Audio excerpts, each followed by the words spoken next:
گزارنا تھا۔ سلطنت عثمانیہ کو جب ختم کیا گیا تو سب سے پہلے تو عثمانی خاندان کے لگ بھگ 156 لوگوں کی ترکی کی ناگرکتا یعنی سٹیزن شپ کو ہی چھین لیا گیا، ایک ایسے قانون کے تحت کہ جو قانون 3 مارچ 1924 کے دن ہی ان کے اوپر زبردستی لاگو کیا گیا تھا، اور ان کو یہ آرڈر دیا گیا کہ اگلے 3 دن کے اندر ہر حال میں ان کو ترکی دیش کو چھوڑنا ہی ہوگا۔ اب ظاہر ہے ترکی سے جلا وطن ہونے والے ان لوگوں میں بہت سارے لوگ ایسے بھی تھے کہ جو اپنے بچوں کے ساتھ جلا وطن ہوئے، بہت سارے بچے ایسے تھے کہ جو اپنے ماں باپ کے ساتھ ترکی سے نکالے گئے، جبکہ ایسے بہت سارے نوکر چاکر خدمتگار بھی تھے کہ جو کئی پشتوں سے نسل در نسل عثمانی خاندان کے ہی خدمتگار رہے تھے، تو اسی لیے وہ کسی بھی حالت میں اپنے مالکوں کو، اپنے آقاؤں کو چھوڑ کر نہیں جانا چاہتے تھے، اسی لیے انہوں نے بھی ساتھ میں ہی ترکی سے جلا وطن ہونے کا فیصلہ کیا، اور اس طرح سے اب یہ 156 لوگوں کا آنکڑا سینکڑوں لوگوں میں بدل چکا تھا۔ ٹائم ٹو ٹائم بنائے گئے اس قانون کے تحت ان لوگوں کا ترکی دیش واپس آنا تو دور، بلکہ ان کو کسی اور دیش جاتے وقت ترکی سے گزرنے تک کی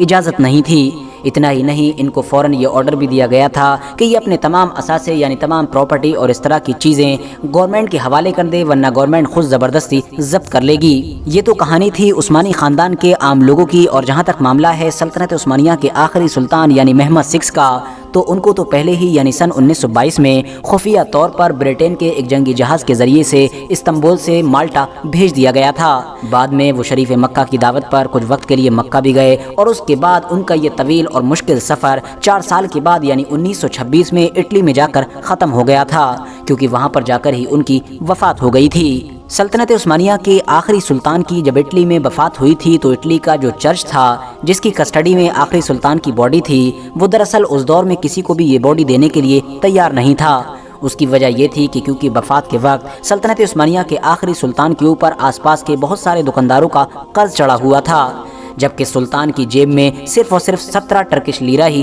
موجود تھے۔ آخرکار مسلمانوں نے آپس میں چندہ کر کے ان سبھی لوگوں کا قرض اتارا، اس کے بعد چرچ سے وہ باڈی حاصل کر کے ملک شام یعنی سیریا کی طرف بھیجی گئی، اور سیریا میں موجود سلطان سلیم اول مسجد کے برابر میں جو باغیچہ ہے اس میں ہی ان کو دفنا دیا گیا۔ سلطنت عثمانیہ کے آخری سلطان جب اپنا آخری وقت اٹلی میں گزار رہے تھے تو ان کی مالی مدد کرنے کے لیے اٹلی کے حکمران کی طرف سے بھی ان کو آفر دیا گیا تھا، مگر سلطان محمد 6 نے اس آفر کو ٹھکرا دیا تھا۔ اسکرین پر نظر آنے والی یہ جو عمارت ہے یہ دراصل اٹلی کے علاقے سین ریمو کی وہی عمارت ہے کہ جس میں سلطنت عثمانیہ کے آخری سلطان نے اپنا آخری دور گزارا تھا، مگر آج کے دور میں شاید ہی کوئی انسان اس بارے میں جانتا ہے، بلکہ اس عمارت کو تو اب ایک جوئے کے اڈے میں بدل دیا گیا ہے۔ ورتھ نوٹسنگ بات تو یہ ہے کہ سلطنت عثمانیہ میں